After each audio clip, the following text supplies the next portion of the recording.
It wouldn't be a normal episode or an episode of Do Talk if we didn't have some comment to make during the opening, even with or without Andy. That's It's natural. All right, welcome Mountaineer Kingdom, Do Talk. I got that right for the second straight week. That's exciting. We're doing another special episode about dealing with loss, dealing with families, dads, that sort of thing. We have, go ahead, Nick, do our introductions for us today. Oh, okay. Today, of course, we have our host Josh with us today. I'm Nick. This is the Yes Man, Jarrod. But joining us again this week is Mr. Matt is with us, and then for the first time ever on the podcast, Last time ever, our buddy Eric. It's great to have him. He's had a couple shout outs here on our podcast. First email.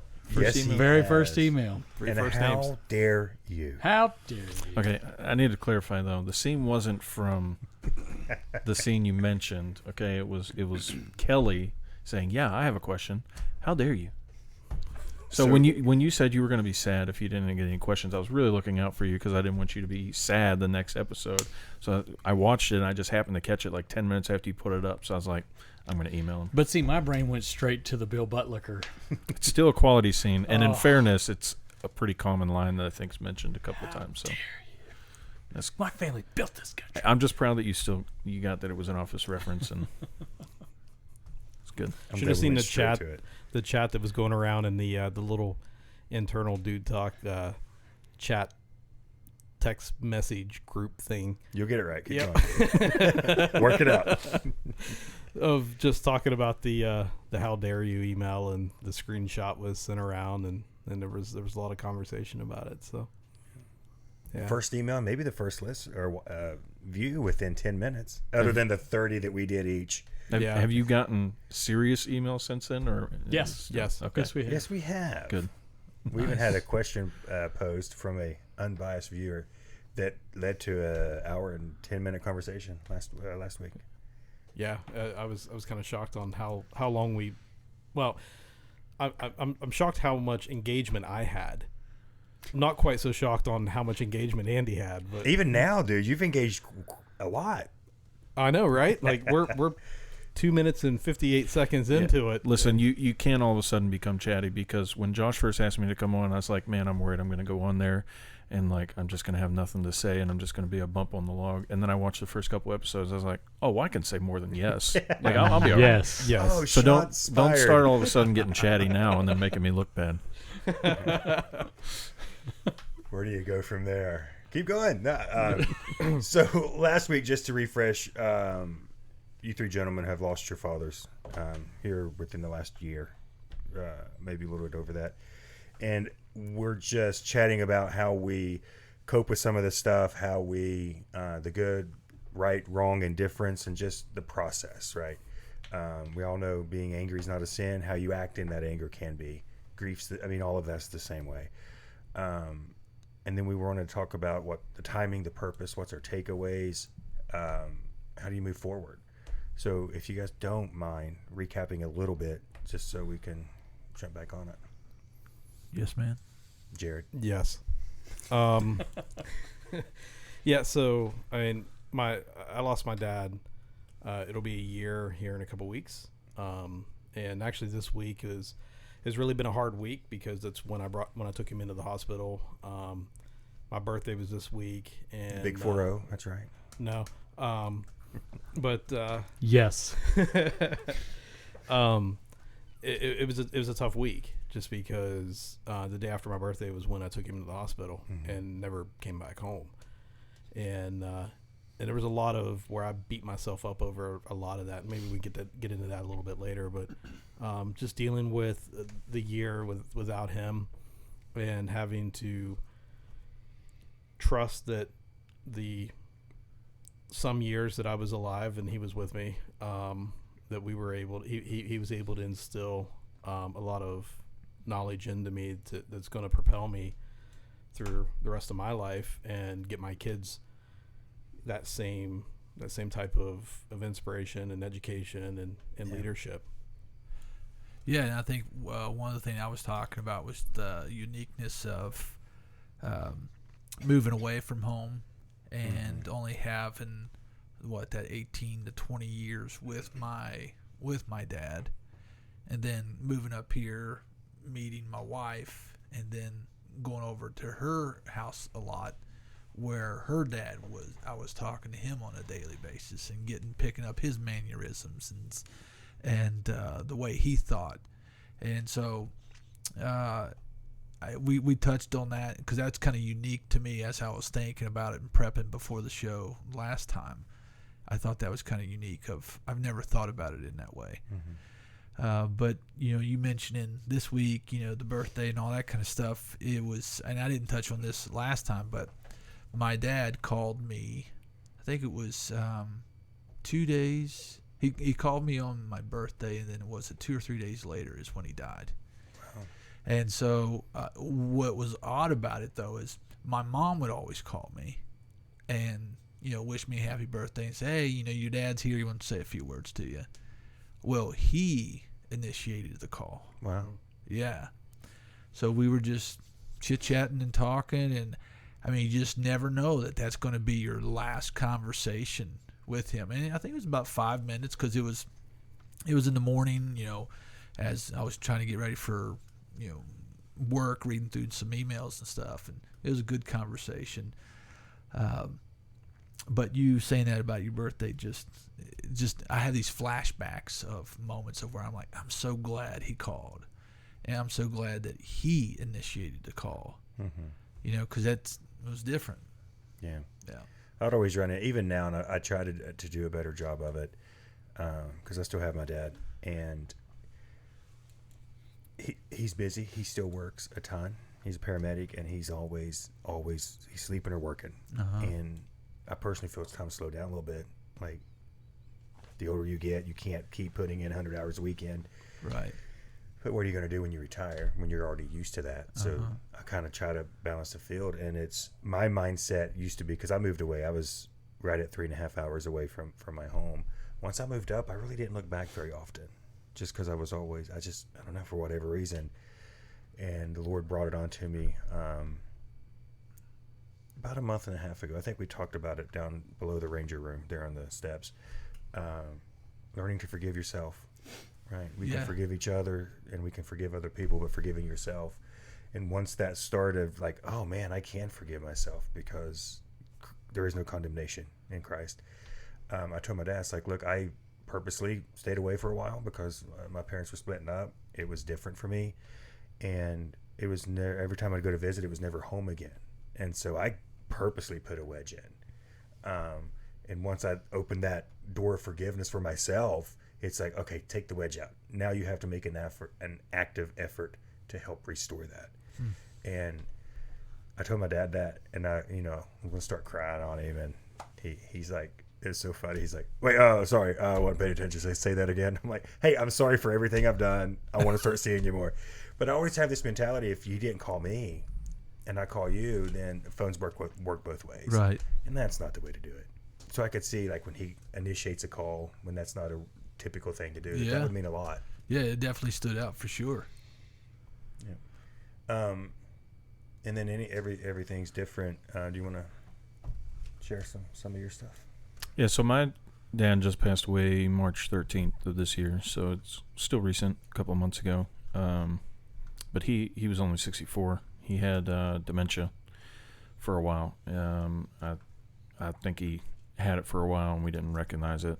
And then it just progressed very quickly. So a few years ago, we got him into like an assisted living facility where he was still able to leave, but then he would leave a lot of times and then get lost, and they'd have to go out and find him because he would like to walk. So he would just go out and walk and get lost. And then we had him in a nursing home, full nursing home there the past couple of years. And he quickly, I think he got COVID once, and then he stopped walking. So then he was wheelchair ridden, and then I haven't heard him talk in years because he wasn't speaking. Even the last time we hung out with him when he was still in the assisted living place, it was right after I had gotten that. It was maybe shortly after I had gotten that Challenger.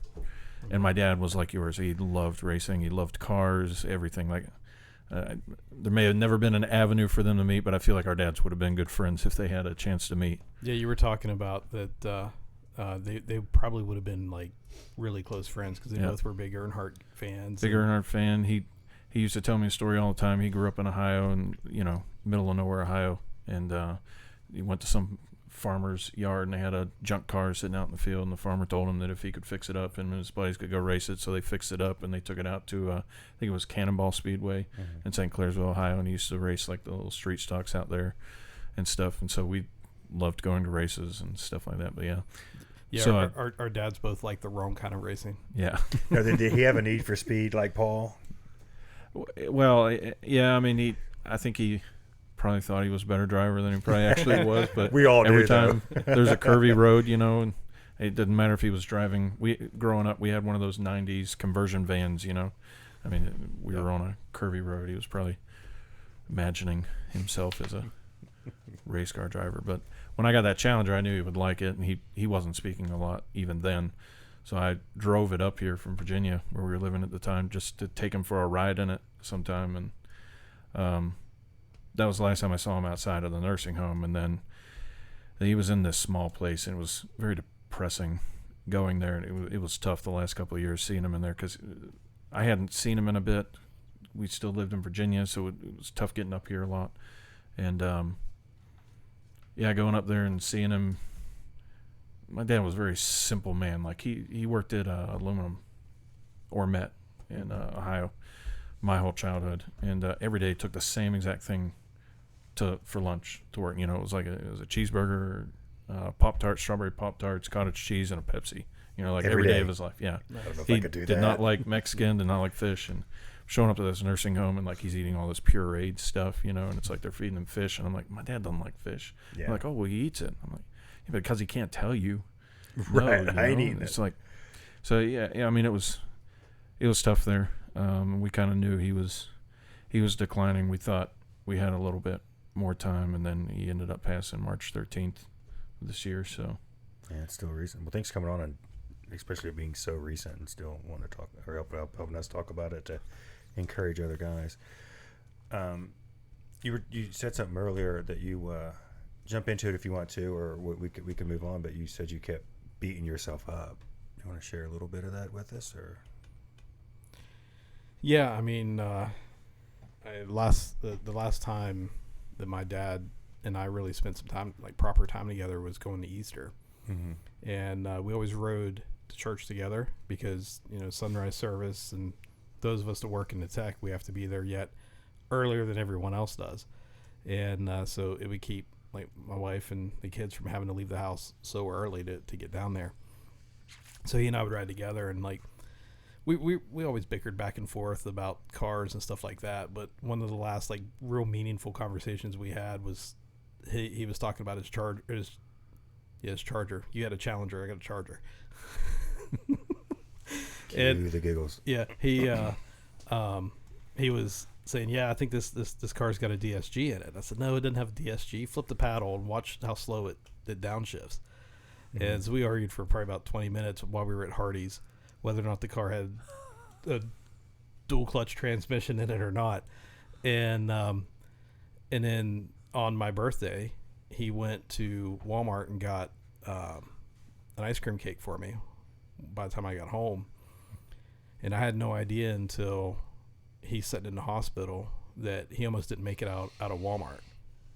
The pain was so bad. Wow. And he still didn't know that it was that he was having a heart attack. He thought it was he had fluid build up around his heart, and there's a medical term for it that the doctor has told me and he's told me that we just assumed is what it was because it was a similar pain. Yeah. I mean, he'd had it before. I'd take him to the hospital, and they're like, oh no, your heart's perfect, it's fine. And then we take him in, and they run the blood work, and he's had it was actively a heart attack. And they said it's actually, like, by the time we had him up at UPMC, they said his heart he'd been having a heart attack for at least a year and a half. No one knew it. But where I beat myself up was the night that I took him up. It was about 1:00 in the morning. He was doing fine. We honestly thought that they would get him in, get him some medicine, and then get him home, and then maybe do an open heart surgery, schedule it later. Got him into a room, and he said, Jarrod, it's 1 o'clock in the morning. Go home, come back in the morning, and I'll see you in the morning. I said, you sure? He goes, yeah. So I jumped in the car, drove home, and about 3 hours later, I get a phone call from the hospital that he had gotten worse.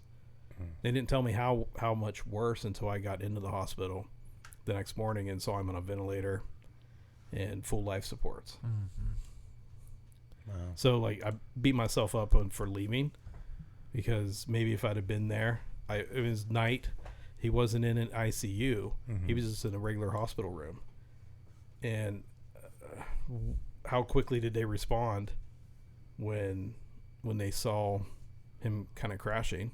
They probably were really quick, and there wouldn't have been anything I could have done about it. But not being there, not being there, and being there when his kind of really one of his last moments of before it went really south. Because you were talking to him right before that. Was that the last time you spoke to him?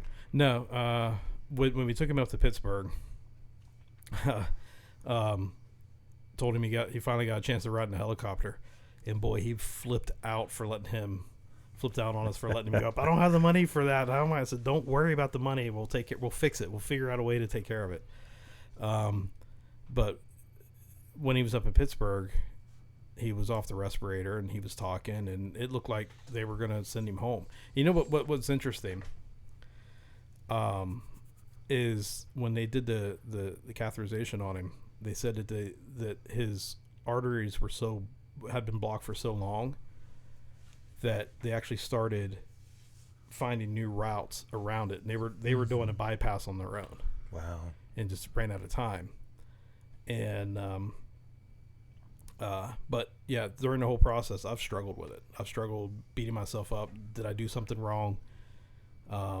Should I have stayed? When he was doing better, instead of staying at the hospital, I would then take that opportunity to go to work and try to get into work a little bit, and so that way I didn't use up all of my time and get too far behind. Yeah. And those were the days that he was good and I wasn't there.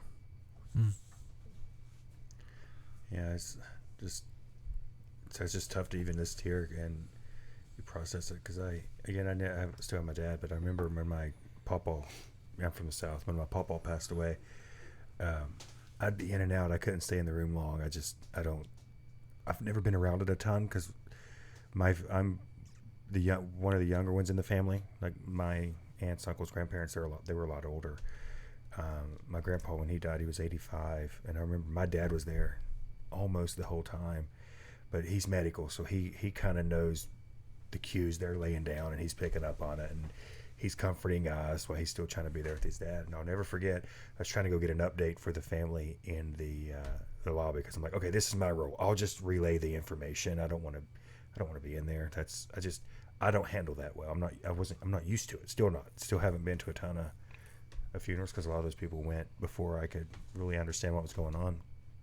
And he was crashing. This was about to be the end, and they're trying to resuscitate him. And I'll never forget, it was like this moment of peace came over my dad. He thanked the nurses. He's like, you know what?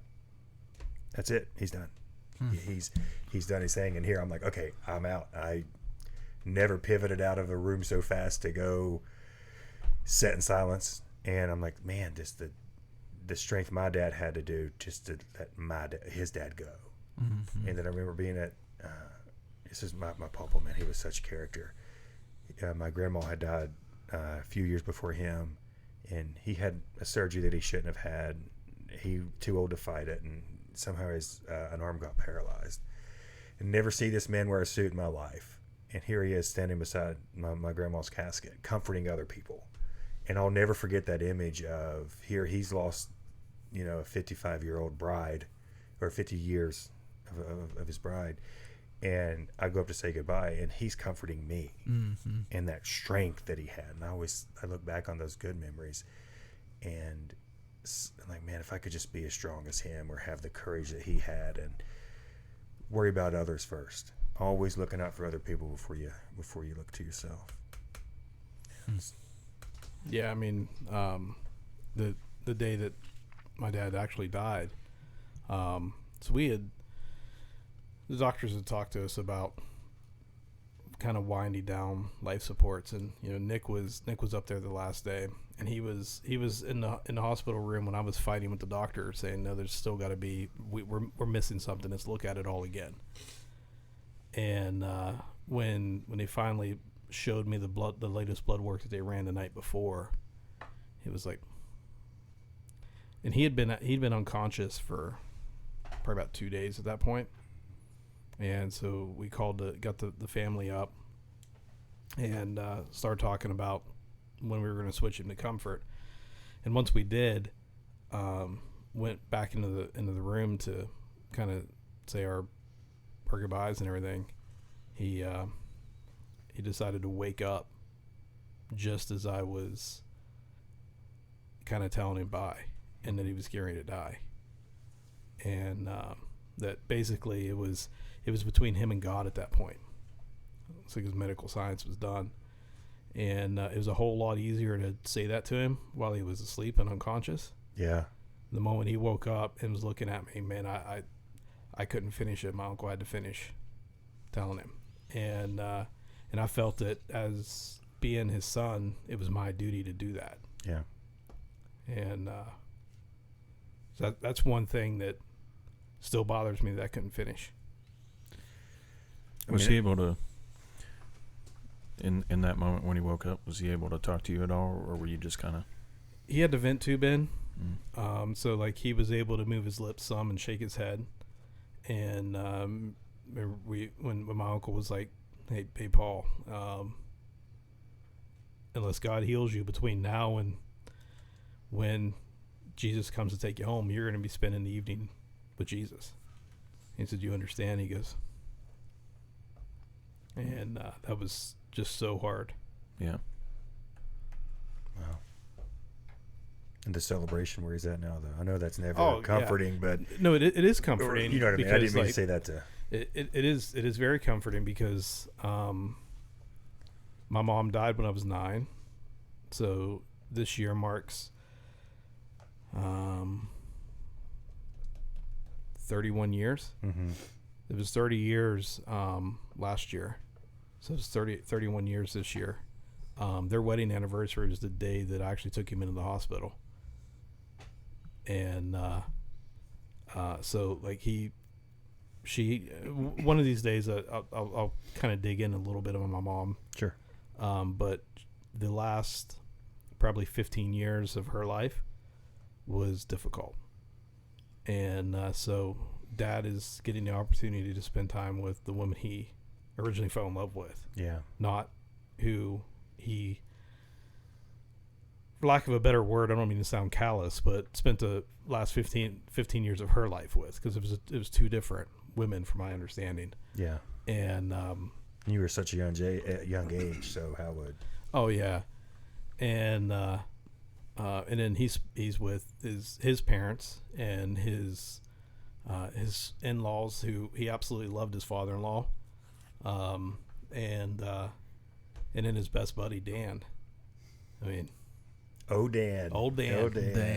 He was the you. He was the me before me. Before you. Yep. Can I interject some humor now? Somebody's got to. I'm just proud of you for waiting until after the conversation was over. I know where you're going with this, and he's never been told we're proud of him on air yet. So thank you. There you go. That's another first. I may have to help supplement the story a little bit. Do you want me to kick it off, or do you want to tell it? Oh no. Well, I'll preface it before I tell the story, because me and Paul were pretty close. Jarrod's dad, Paul, was like my right hand man when it comes to like the camera stuff at church and things of that nature. And we talked 2-3 times a week. We'd go grab lunch. Like we were fairly close, and we joked a lot. There was a lot of joking that went on in the headsets while church is going on.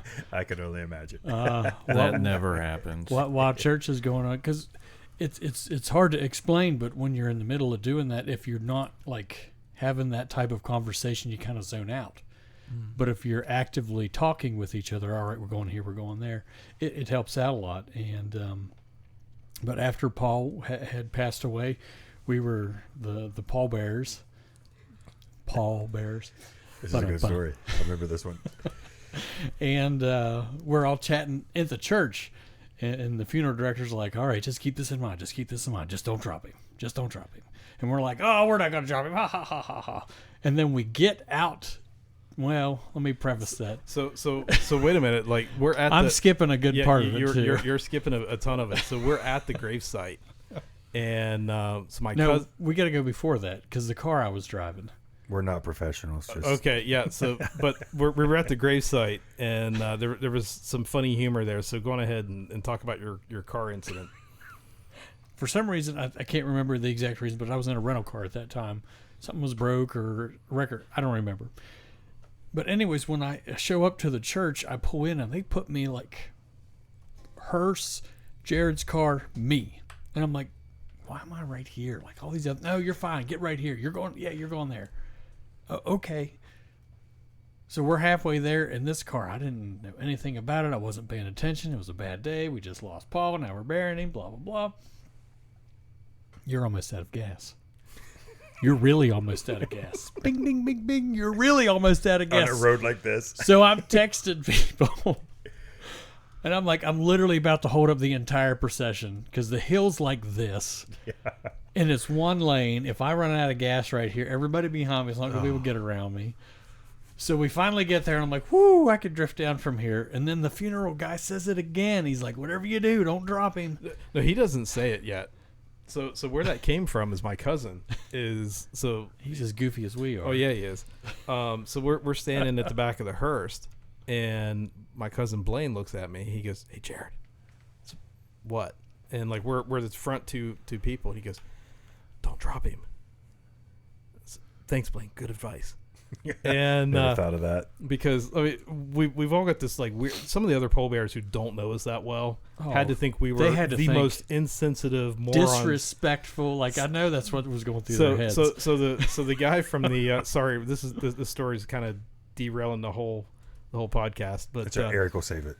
So make it worse. So the funeral director turns around and looks at me. He goes, "Did you guys just say don't drop him?" And Blaine's like, "Well, yeah, I thought it'd be good advice."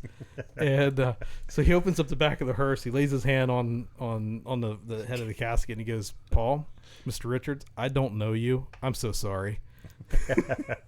Okay. So then comes Nick. So we got Paul. I'm like number 1, and then number 2, number 3, number 4. Paul's buried on an awkward hill like it's a pretty steep hill where Paul's buried at. So they had like cribbing to put like those little the things that they lower the casket down in, and they had this like awkwardly put cribbing up going into the grave. The second I step up onto that cribbing, there's a piece of wood like this, and my foot hit here, and that piece of wood went whoop. I'm going like that way into the crowd with Paul in my hand. And keep in mind, like my mom's buried right next to it, so we're walking over like the cribbing that covers her hole too. So after all this happened, Jarrod looks at me in his typical Jarrod fashion. He's like, "He almost met my mom." Just dying laughing. So we're a bunch of fools over here, just about dropped Paul. And poor pastor's like trying to perform his gravesite ceremony, and we're losing. So here's the luxury about laughing. When you're laughing really hard, it almost looks like crying. Yeah. So from everyone else's perspective, I was bawling my eyes out, like just absolutely tore up. What I was really doing, and only this dude and now world and my wife at the time, because she understands the difference between my cry when I do cry and the giggles and when I'm just losing it laughing, and she's there like Jarrod, not the time the whole time, and so I thought you were going in a different story with that actually, with the one at the hospital. Oh my. If you want to continue the humor train, I can't. So one more, and then I'll stop talking. Well, I'll start it and then you go into it. Yeah. So at that point, I was up there. I had felt that Paul was near the end, and and I said to some people at work, I said, I don't care what's going on. I have to go see my buddy today. Like, I got to work my way up there, and I did. And we spent most of that day together. We went and got lunch, and we kind of hashed things out. Like, hey, how's this going to be handled? And then I kind of felt like, all right, this is my time to exit. Get back in my car, and I'm driving back. And it wasn't that long after I left that Jarrod had called me. So and I can't tell it from. So we're in the waiting room, and Miss, if the lady in the story, if you happen to be watching, I'm so sorry that you're finding out this way. But you did it. So we happen to be in the waiting room talking, and we're all just Jeez, like Andy. getting ready to. Yeah, Andy's not here, but I he's just here. In spirit. Andy'd it. So we're all like discussing, like, all right, when are we going to make the switch from support to comfort? And this waiting room's probably 10 feet wide, maybe 20 feet long. And about halfway down the waiting room is this lady, and it's just the group of us in there talking about this, and there's a lady all the way down the other end of the waiting room. And serious conversation, and then she just lets one rip. A nurse? No, just a Like lady, another like another rando. lady that is in there in the waiting room. Oh. And And- mind you, I couldn't have been gone 10, 15 minutes. And his sister knows how we are. And it wasn't quiet, and I would have been okay, but then she said sorry, and I lost it. Like That would get you. I've got my face in my like, and so everyone there, but my wife, swears that I am having an absolute nervous breakdown. I'm a terrible human being. That's true. Yeah. So so I knew I can't hold it any longer. It's coming. And I run out of that waiting room as quickly as I can. Again, my sister, my uncle, all think that I'm Like devastated. absolutely devastated. I'm on the floor out in the hallway. I can't breathe. I'm laughing so You hard. needed that. Like that Oh really. my goodness. And my uncle comes out and he's, oh, Jarrod, I'm so sorry. I'm so sorry. And I was like, get further away. And then we get around the corner and it's like, I'm 12. And that's all I could get. That's all the words I could get out. 12. Because I'm 12. And he then goes even further thinking I'm having a nervous breakdown. And the only other word I could get out besides I'm 12 is fart. You're 10. So I'm 10 minutes out, my phone rings, and I'm like, oh man, I just left. There's no way he passed that quickly. I was just in the room with him. Nick's worried about turning around and paying for parking again. Yeah. And this is all I hear is 12 poopy farts. Oh, wow. And I was like, what is going on? And that's all I could hear is I finally explained it to him a little bit later. The whole story was what I shared here, and then I got it. But at that time, that telephone call was, I think he's losing his mind. So you look back and you're like, maybe this isn't, obviously it's probably the perfect timing if you think about it. Like, what would your dad thought of this? Oh, he'd hilarious, he, right? he would have been on the floor laughing. He'd laugh. He would have been the only other person in the room besides my wife and this dude who would have understood that I was losing it laughing, because he would have been losing it laughing. He wouldn't have been as discreet about it as I would have been. When you're older, you don't have to be. Well, no, I mean, so we were at McDonald's next to Kennywood, and this guy walks up and goes to dump his tray into the thing and burps real loud. It's a pretty big fella. Dad turns around and looks at him and says, dude, did you get anything on you? He just didn't care. He didn't care. So, all right, back to everyone else that's Yeah. here. No, So that's sorry. it. We're going to wrap it up now. I just felt like that was a good time. We just finished up where Paul had passed, but that was the great of Paul and people like that, like your dad. Paul interjected so much into so many different people's lives in so many different ways that a lot of people didn't know. Jarrod and his sister knew how Paul affected because I could talk to them, but I look at it as just imagine people that you didn't know that your dad had relationships like that with, Right. and things of that nature. So Well, and even the time that you get, what are the impacts that we're making? Yeah. Right. And the impacts that they've all had on you guys, and every dad has on everybody for good or bad. And you think back that even if you had time or you didn't have as much time, there were still some impacts. There's still some things that mattered that you're going to remember, and that you will pass down. Is there anything that kind of sticks out to you guys? I'm going to go this way now. Cough box him. Yes. That you're like, there's just that memory or that moment that's like, oh man, Dad taught me this, and that you've passed down, or work ethic, anything like that. Go ahead, Eric. He's on the spot. Yeah. Yeah. Yeah. Yes. My dad taught me that at a yellow light you pull into the intersection. It sit there. It was that guy. Okay, he's the guy I lose my temper with. It's like, you should have just went. No. No, I don't. My dad worked a ton. He worked at the aluminum plant, and then when he was home, he was working on cars or something like that. A lot. But he was always the one that took me to all the band practices. He suffered through my terrible baseball years. I mean, I was a career right fielder, like the Yeah. Just had You're the kid out there dancing and twirling. Yeah, it took me a while to figure out that wasn't my calling. But I would say, like, I struggled very early. I don't have many friends from, say, like elementary school, because when I was young, just with everything, I had a very bad temper, ADD and stuff. So I got in a lot of trouble in elementary school and had really bad tempers. And my dad came around about when I was in third grade-ish, I think. And fourth grade is also when you could start getting involved in band, playing an instrument. And in elementary school, the band teacher, she was very old school, very disciplinarian type. She had taught my mom, and they had both come into my life at the same time. And I think early on I was on Ritalin and stuff. My mom got me off of that.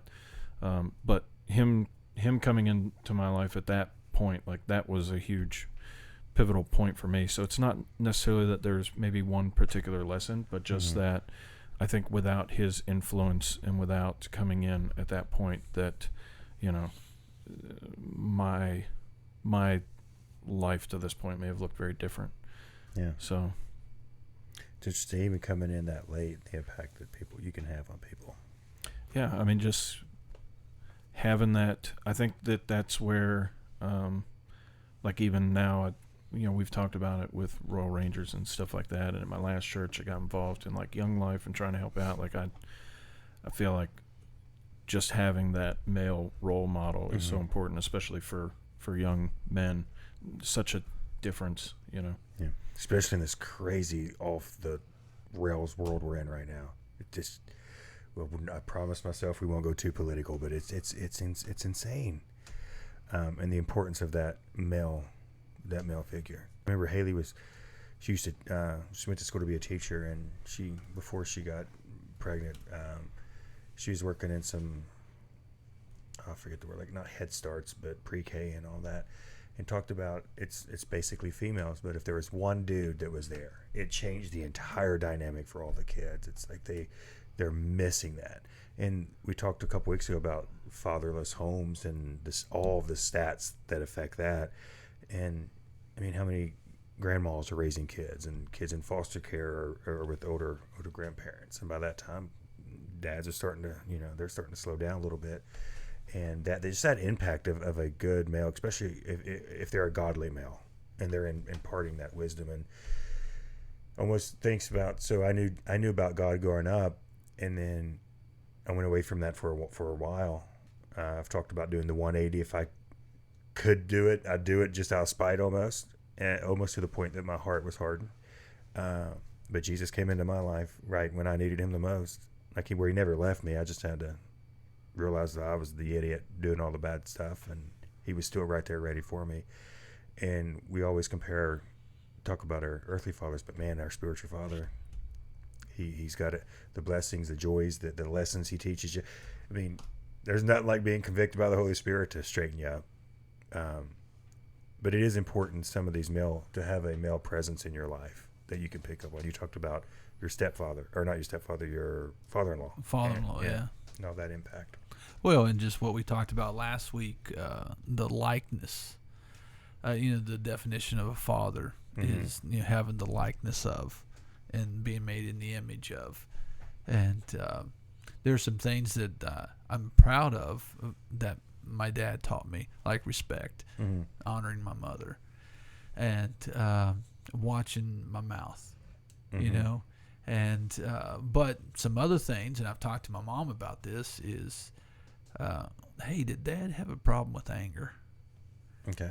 And well, yeah, a little bit. And like there's these jokes where I don't know if I can get it right or not, but on Facebook where you realize that you handed your dad the wrong tool, and then like after that, it's like, well, it wasn't good, right? And it's like, so whenever I'm seeing myself respond in anger or frustration, it takes me back to helping my dad on the car and just trying to help him out, and I'm really not helping him out because I'm handing him the wrong stuff or whatever.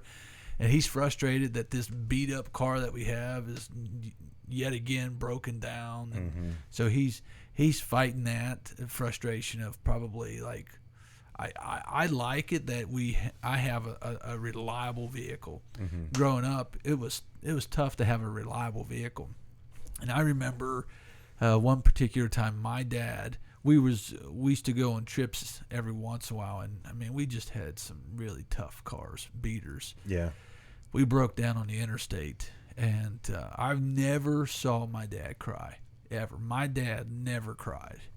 And we were on the side of the road, and he was on the passenger side talking to my mom, and I saw him break down for the first time. First and only time. How old were you? Do you remember? Wow, man. You're not that I don't old. know. Well, I'm 44, but okay, you are. I'm kidding. yeah.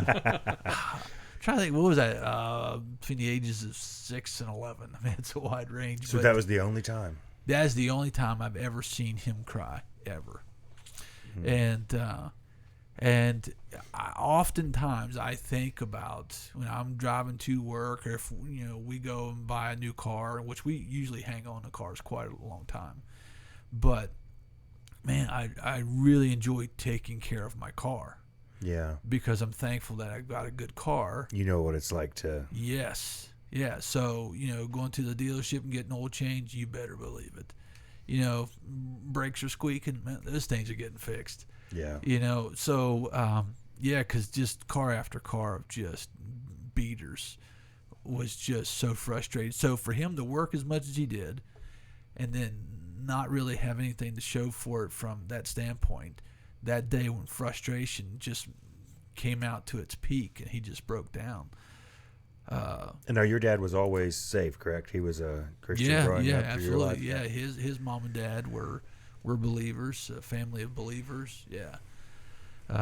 So I was growing up in church all the time, but respect, watch my mouth. I don't know if he was yes or no, sir, but I catch myself saying that a lot whenever I'm talking to yes, sir, my no, son. ma'am, yeah. Oh. Yeah. That's getting harder to do. Yeah, well, and the thing is, I'm like, that's what I want to pass on to my boy is yes sir, no sir, yes ma'am, no ma'am. And I don't know if he's going to pick up on it, but whenever he's like, hey, Dad, I was like, yes, sir. Yeah. And so I want him to build that repetition. Yeah, I want him to hear it, and I want him to repeat it. But oftentimes what I see him repeating is my frustration, my anger. So what's he reflecting from you? Yeah, right. So you're the mirror. Right. What is he reflecting? Yeah. That one convicts me a lot because my oldest son struggles. Like when we first started talking about having children, Nicole and I was scared to death of having kids because I knew what I was like growing up, and I was scared that I was going to have a boy, and he was going to turn out to be just like me. And so, I mean, that's something that, yeah, I mean, I struggle with now is like trying to, because I've been there. And I feel like Ryan is a mirror of me as a kid, and it's like all the same things that he's struggling with, I've been there. And so trying to keep working on it myself, you know, and but also, you know, help him, and that, yeah, that's a daily thing. So kind of going down that same vein a little bit, just real quick, how many times do you maybe get a little frustrated that you know what they're going to do before they do it because they're exactly like you? Yeah, mine was actually when Ryan was in public school, dealing with that with him, because I was like, listen, buddy, you know, if you keep responding to situations like this is how the people in your classroom are going to treat you. Like, this is what is ahead of you. And like, man, wanting so badly for him to not have to struggle with that, you know, not deal with kids picking on him, and being able to have friends and stuff. And I don't know. I'm really thankful though that, yeah, I mean, him and Gabe are two peas in a pod, man. So I'm really thankful that we were joking, because I was out at his house all day today, and they're playing. It's been a chore, I'm telling you. Yeah, and they're upstairs making noises, and I'm like, oh my gosh, Ryan, you got to stop that. And he's like, no, I'm pretty sure that's Gabe. And I'm like, no, that's Ryan. So we call up there and it's like, Gabe, is that you? Yeah. Well, you need to stop. Like, he's like, I could have laid my paycheck. That was my son. Yeah. Like, it is eerie how like they sound the same, and they make the same sounds, and the random eagle screech or whatever. And it's like, okay, I don't know if that's my son.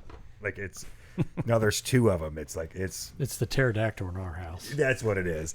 It's like, well, something I've been trying to do with my boy is reminding him. Like, when he was born, I mean, joy was just all over the place. Yeah. Happy, laughing, giggling, whatever, you know, watching videos and would just be laughing. And whenever he's experiencing frustration and anger, I'm like, buddy, I remember you having so much joy, man. You're a joyful kid. So I'm like trying to talk life into him because I don't want him to lose that. I don't want this anger or whatever, this hereditary thing, I want it to end with me. So whatever was happening with my dad and passed on to me at a degree, I want it to stop with me. So it's that generational... Yeah, the generational stuff. I'm not saying it's a curse or anything, but whatever that's being passed down to the blood. Yeah. So I'm trying to remind him that, you know, he is a kid that's of joy. Now, is this something new that you've been thinking about, or is this since your dad's passing? Since did Dad ever have an anger issue, and you were just kind of noticing it because you've been thinking about your dad and things like that? I would ask my mom every once in a while stuff about my dad, but since his passing, now I can just dig into it from her perspective, and it's good for me to reflect on who my dad was, and it's good for her to talk about her husband. Yeah. And so I ask a lot more often now. And maybe that's part of grieving, is just finding out a little bit more about who Dad was and what he did. And, you know, was Dad always this way? Or when do you remember, you know, Dad being X, Y, and Z or whatever? Yeah. And so that would be just like one of my phone calls. I'll just call my mom and say, hey, question for you. and then we just get into a half-hour long discussion about stuff, and it always ends positive. Yeah. But it helps me reflect on things that I need to target that's probably in my bloodline that I need to address. Yeah. That could be easily passed on to me, whether I knew it came from my dad or I think it just came out of a situation. Mm-hmm. And it's got me thinking differently of how I pass that on to him and how I respond in a situation. Yeah. Yeah. And any of you guys feel free to jump on this one. Have you noticed since the passings, maybe I just asked this, and if I did, I'm sorry to repeat myself. Thank you. Andy's not here to distract, so I guess me and Nick's taking up for that. You have changed your approach not only to them or things you're like, I need to be way more mindful of this now, but also your relationship with the Lord. Couldn't help himself. Can't. So change something you've changed with your kids, family, or your relationship with the Lord, or you've kind of like, hey, I need to spend more time on this because we know now, we all know we're not going to live forever. If the one thing we're all going to do is we're all going to die at some point. So with that time, and you guys probably have more of a mortal understanding of time's limited. I don't have a lot left, or what I do have, I want to be more focused. I want to be more disciplined. Anything, especially with your family or the Lord. Well, as Jarrod was reflecting on his dad and talking about just some of the things you were working through there, and I think I touched on this last podcast, is where my mind, as soon as all this was happening with my father-in-law, well, it started out with my sister's father-in-law, then my father-in-law, and then Leah's brother's father-in-law, and then my dad. When all this stuff was happening, my brain was instantly racing to, okay, what lesson am I learning out of this? So I don't know if I had a whole lot of time to just grieve or whatever, but my mind has been consumed by what am I learning from this? Why is this happening? God, why is this happening? And what am I supposed to learn from it to move forward? And it's still something that it consumes my thoughts. Now, I'm not trying to ask, how is this going to play out, I guess, specifically. But what I'm thinking is, why did this happen? What's the purpose? I want to find the purpose. Why? Because once I find the purpose, I feel like it's something tangible that I can work with and move forward. Like, what's the purpose of going to the weight room 5 days a week? What's the purpose of practice before game? It's so that whenever that game day shows up, you're stronger. You've got a game plan. You know how you're going to play the game. So I think this is helping me reflect on and I'm really thinking about like this whole numbers thing where 40 means generation. Right? So I'm 44. So now I'm on the backside of this second generation that I'm going to live. I hope I live till 85, 90 is my hope. But I don't know if I will. But I'm thinking, okay, what have I learned in my first 40 years that I've crafted and I've worked with now make a humongous impact on the back half? And how does the death of my dad play into it? Eric, like you and I kind of talked a little bit about how, and actually, Matt, you and I have talked about it too, on how the fact that you guys don't. You ain't talked to us about it. Nope. You guys aren't in the club yet. Sorry. But like how it's interesting that the three of us, and there's a few other folks that we're all really close to, all lost our dads within a fairly similar time frame. They're fairly similar age. We're all in our similar ages. And what's the purpose? Why has God brought us all together and to go almost through similar yet somewhat different experiences, but similar in the fact that we're in our late 30s into our 40s and we lost our earthly fathers when they were in their 60s. And what's the purpose behind it? Like, how are we all together? And it's just unique that the fact that we all kind of serve in similar areas at the church. Well, and for me, I just moved here not that long ago, so I wouldn't have had the type of network and support system going through this. I'm sure, we were part of a good church body before, but just having the guys that we've had to talk to recently, and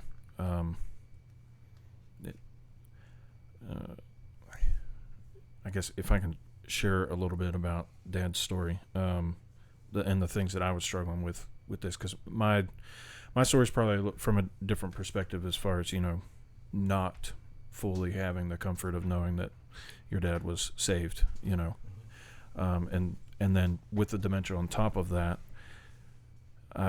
I was struggling a lot with regret over lost time, and kind of like what you were talking about with, the phone calls. I'm terrible about picking up the call and just checking in on people or just chatting to chat. Like if I pick up the phone to call, it's for a reason, or something, and then I just point of the phone. see you when I see you, and we hang out and talk then.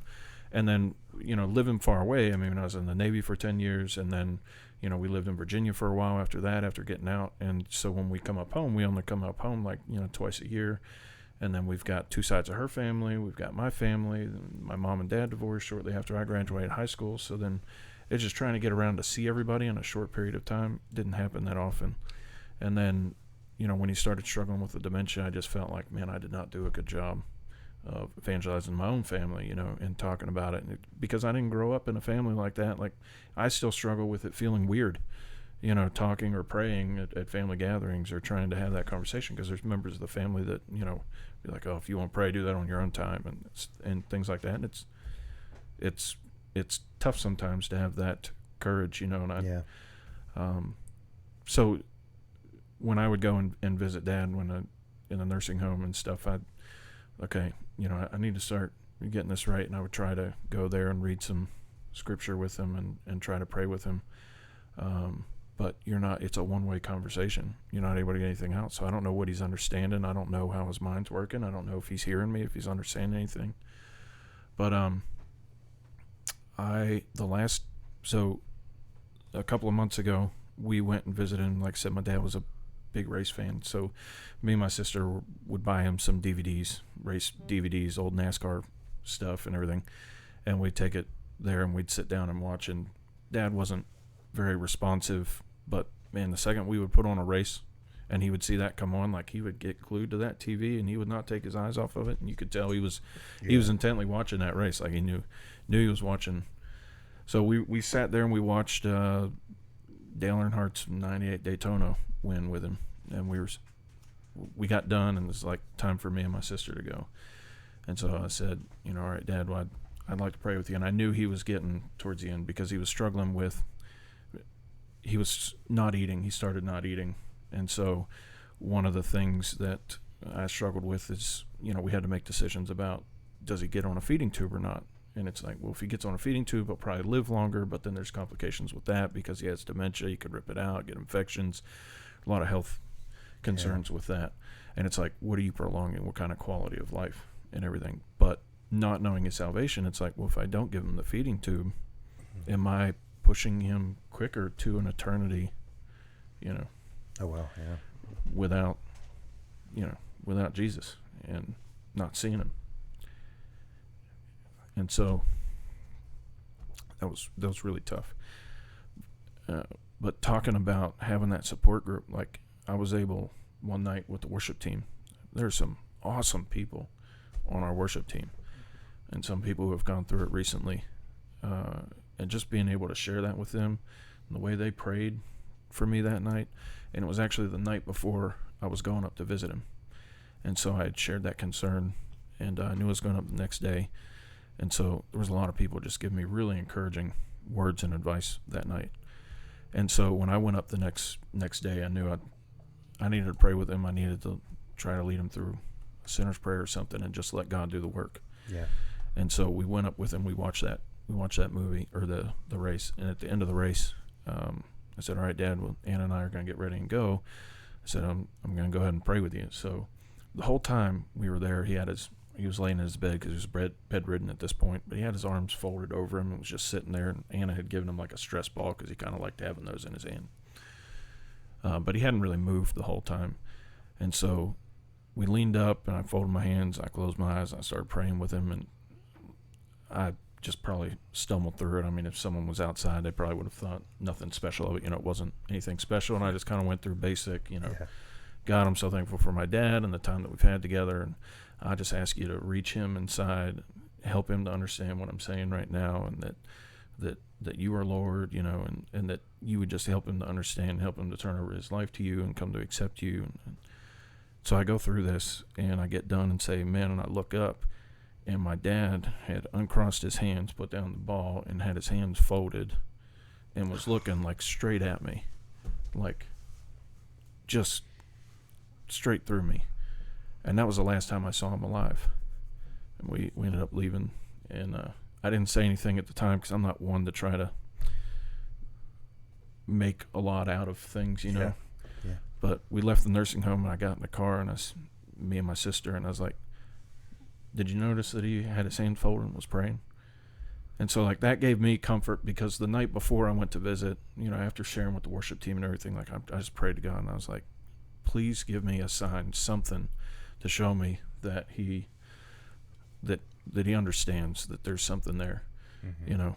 And then that happened. And so, you know, that was a big lesson for me, and just having courage and faith and believing that God can reach through that. And I spoke at his funeral believing that God was with Jesus. So that was really awesome. But yeah, I mean, just having that network of people to talk to, everything, it was so instrumental at that time. And the people that came for the funeral, I mean, it was all the way up in Wheeling. I mean, you came up and visited me on the night before the visitation and stuff. I mean, it's just, and the outpouring of support, even from those that couldn't make it up there, that just, it's been really awesome.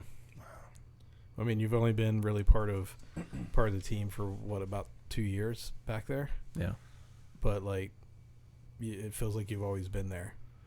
And I know all, like, Josh and Nick and I, when we sit down sometimes for just when we get together for a little bit, it's always, yeah, Eric's just like part of the team. And like, he's one of, I don't want to sound like a clique, but you know what I mean? Like, it's just, it feels like you've always just been a part of it. I do not say that. I know. Yeah, I you believe do. it. He can join in the banter. We're talking fairly about easily. the people that bring us together, or the group that God is assembling, this generation of the church. I'm going to beat a dead horse here a little bit. Talked about my Ranger team is the bench. We're the starting lineup, right? We have to be that mirror to what we want them to be. I mean, we still have our elders, and thank God for the elders that can still set that example and lead the way and guide us, because we're going to be that one day. The Lord willing, and the creek don't rise. Is that how it goes? Yep. And I think it was Lindsay. I was texting back and forth, and she was just, her and Matt Fancher, they're the Barnabases. They just lift up everybody, and you know, it's wonderful. And I was like, I'm just so thankful for the parents and the adults that are in the church and God's brought together. We talked, and I won't go into the details of the conversation because it meant a lot to me, and it's private. We talked about our past and growing up, and I'm like, dude, it's eerie how similar it was. And because we look so apparently alike, we look similar. For the first 2 months of attending Trinity, I had people coming up to me, starting conversations, thinking I was Josh Blankenship. Well, yeah. I mean, because he wasn't at church because of a work situation. And up in the sound room, yeah. So like, I don't know how many times. Like, the first time I saw you back in the sound booth, I was like, "Hey, Josh, you finally." Oh, you're not Josh. That makes me feel loved.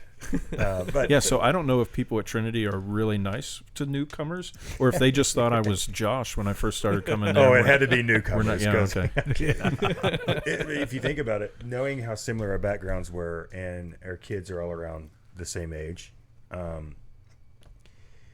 this is the team for such a time as this, that no matter what the world's going to go through, this is the team that God, or the church that God's assembled together, at least in our lives. And I know with Andy and Ryan, who's not with us, we may have to fire some people for lack of attendance. I'm kidding. I just wanted to throw that out there and jab at them. And even some of the other guys who they don't watch. Yeah, they don't watch. They're not viewers. At the church and the teaching, and some of the people that are volunteering. I mean, this is an incredible team we have, at least our local church. And the fact that we stepped out to do this in faith, and the people, although very limited at the moment, that it's reaching, and some of the conversations you have with outside of the church, to where we're having a manly conversation about the Lord and how we lean on the Lord and the people that the Lord has surrounded us with, and the gospel will not, His word will not return void, as long as we're getting it out there and we're talking about it. Because I don't want to speak for you guys, but without faith, I don't know how you get through something like this. I mean, I can't. I can barely process loss with Jesus. How do you take him out of the equation? I mean, what do you got? I mean, that's a depressing world to live in. My heart goes out to folks who have lost without knowing Jesus, and there's a difference with some of the funerals that I've been to. Holy cow! Yes, I was going to say the same. I'm not trying to interrupt you. Just go totally. Okay, okay, go ahead. Interrupt. No, I was just actively agreeing with you. Yeah, it's crazy. I mean, most people outside looking in, seeing Nick and I kind of laughing and then joking at my dad's funeral, would say that that's disrespectful. But we, in our core, knew exactly that's not dad. That's his body. Mm-hmm. And at some point in the future, that body will be resurrected. It will be new. It won't have a metal rod in it anymore, and we'll be together with heavenly bodies. But for this time that's left, in this age, that body isn't my dad. Right. And the funeral's really for us. It's not for them. And it's for us to remember and to celebrate life. And if you're a family or of faith, then you know that is a celebration of life, because you know where they're spending eternity at. I think the first really awesome example that I had of that, I hope she doesn't mind me saying her name, but at Lindsay's dad's funeral, man, getting to, I mean, that was the first time of seeing, like, we're going to go there and we're going to worship because we know where he's at. And it was just so different than every other funeral, because the only other funerals I'd been to were for other family members growing up and stuff. And it's kind of that bleak funeral home, type. And I mean, this was a worship set, man. They were there praising and celebrating. And it's like, it's such a difference between that. And I would say that, like, doing my dad's funeral and arranging that, even if you can't have that, I did not want to waste that opportunity of a funeral, because I've been to so many. I had a cousin that OD'd and died recently, the last couple of years. And I mean, it's so depressing going in there, and you get a minister or a preacher or somebody that doesn't know them, doesn't have anything to share with them. Everyone's coming in there, and mostly everyone probably walks in there wanting to be a Christian, believing they're in a better place, and it's sadly not true, and it's like that moment, everyone's contemplating their mortality and thinking about that time. So, like, one thing with my dad's funeral was, even with that uncertainty, and I was not going to waste that opportunity to give a gospel message. So when we were trying to, find a pastor to come up and speak, it's like, I talked to him, it was like, I want a preacher who's going to come up here and not be afraid to deliver a gospel message. I want a time, a salvation message. I got up and spoke at my dad's funeral, which was something that I wasn't sure I wanted to do, because there's a lot of complexities in the relationships of people that were going to be there that day and everything. But the day my dad died and Pastor Wade found out, he called me as I was on my way up to West Virginia. And he talked to me for a while, and I was sharing with him about struggling with guilt, with not sharing more and sooner. We're doing a better job in that way. And one of the things that he kind of told me was, those missed opportunities can be building blocks for the next opportunity. Yeah. Like, just because you missed this one, let that be what you think about the next time that opportunity comes up, so you don't miss it. You're still in the batter's box. There's a pitch coming. Take the swing. Yeah. So one of the greatest things, and I know we're about out of time, but one of the greatest things is to see people give their heart to the Lord at a funeral. So, like, I know my dad's, and you talk about worship. Lindsay and Mike had to reel me back in on the worship songs that we were singing at my dad's funeral, because, like, it was a party, right? And I could only imagine not that song, but I could imagine what you would want. They were reeling me back in on a couple stuff, and they're like, "Yeah, why don't we do this one?" It's okay. How about you guys are the worship leaders, you guys come up with a set list, and I'll go with whatever. But I think during the course of the sermon, I don't know how many people, 7, 8, 9 people that were there, and it's one that was a big funeral service. I mean, there may have only been 75 people there. Made the commitment then to serve the Lord. And if there's any testimony, any legacy that any of us should ever want, is that our lives lead people to God, whether in this life or afterwards. Yeah, we're gonna wrap up. I want to give you the last word. You've been actively listening well. I love watching you listen to people. It's like, man, he is enjoying this. We store up our treasures in heaven. People are treasures, and you're thinking about purpose. I don't want to speak for anybody, but it could be as simple as a reigniting of the Spirit or that fire that's in you to go preach the gospel or the Great Commission, right? Go talk about Jesus, because there is a certain amount of time we have left, and we need to be about the King's work. So you get to end us with your last thought. No pressure. The last thought. It's this thing about purpose is fuel for me, and just kind of seeing things through a different narrative. Mm-hmm. And that word's been the buzzword, narrative. What's the narrative with COVID and all that kind of stuff. So finding your purpose. I'm gonna touch his shoulder. He's laying hands on the computer before he shuts down. All right, we're gonna sign off here. Thanks for such a great conversation and being vulnerable. He was late. Very thankful today for our special guest for these last two special series about losing fathers in this middle-aged part of life. What we consider to be shouldn't be losing fathers at that point at any of our ages, but you guys have, and we appreciate you coming on talking about it, because we know there's a lot of our listeners that are going through the same thing right now. If you are a listener and would like to get in touch with these guys, you can shoot us an email to mkdudtalk@gmail.com. You can also connect with us on our website, mkdudtalk.com. There you can contact us directly from the website. You can learn about us, see our latest podcasts, some of our funnier videos.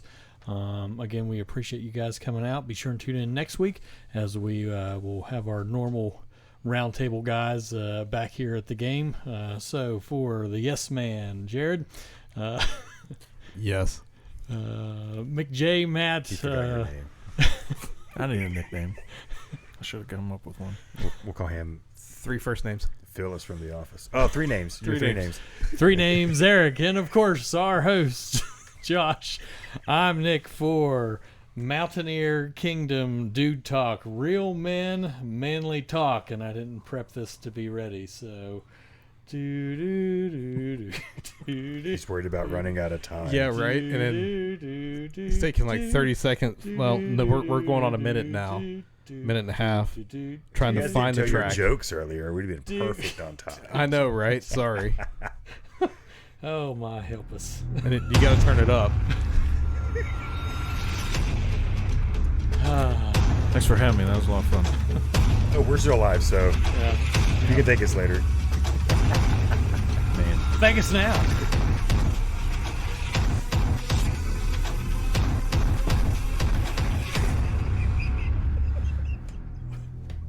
Andy's not here. Somebody's got to do it. Every time. He moves the chair, though. So we just keep...